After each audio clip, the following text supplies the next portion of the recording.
Okay, here is the same circuit. Haven't yet gone on to the circuit where we attach the wire here. Let's write out the equations for this circuit. Okay, for this circuit we're going to choose this loop, which is CAD going in this direction, okay, and CBA, okay, going in this direction around here. We want to list the voltage drops. Well, if we're going around here, if we, let's say we just start from here, we come down through the 10-volt source. Okay, what's the voltage drop? Well, this is positive, this is negative. We're going from positive to negative. The voltage is dropping. The voltage change is negative 10 volts, but the voltage drop is 10 volts. Okay, so we have a 10-volt drop in voltage. Voltage drop will be equal and opposite to the voltage change. Okay, that can be a little confusing with sources, so you want to be careful that you're getting the voltage drop. If you happen to go through the source in this direction, then the voltage drop would be negative because the voltage is going up.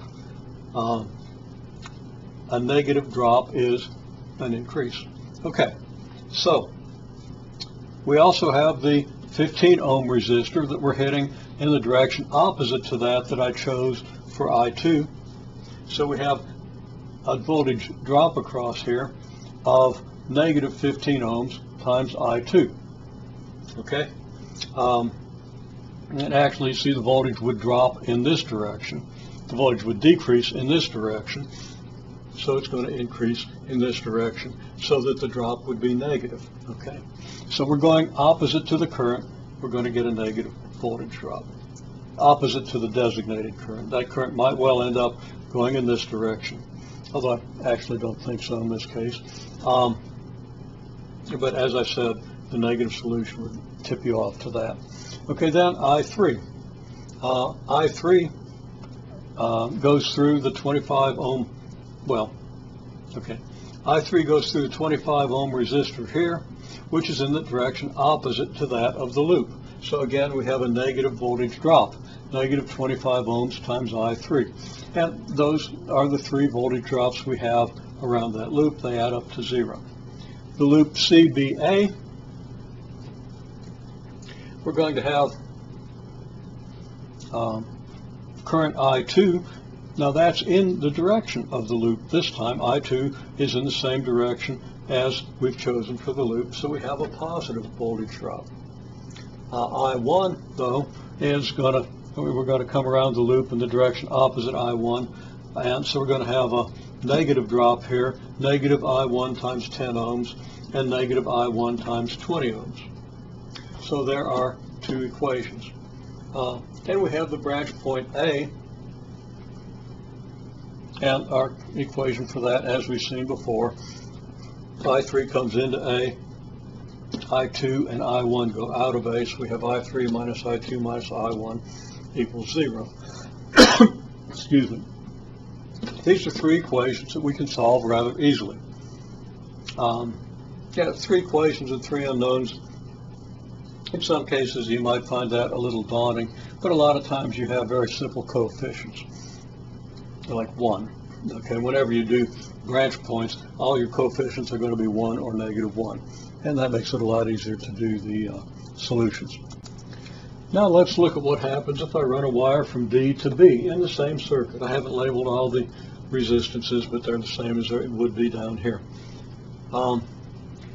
This adds a whole lot to the circuit. There are lots of loops. I've got the same loops that I had in the previous circuit, but then I've got another loop.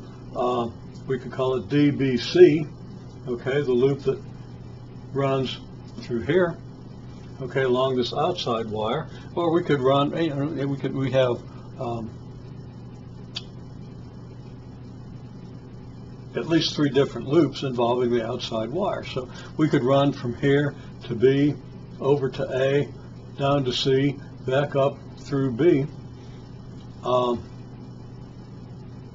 and get a loop. Okay, it's not a circular path, but it's a loop that ends up where it started. Okay,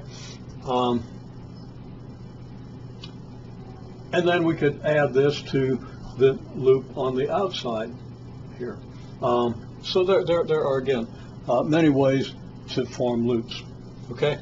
But I'm going to just choose 3 of the loops, okay? I'm going to choose this one and this one, the same loops we did before, but of course we got currents labeled differently now than we did before, so the equations aren't going to be the same as what you see here.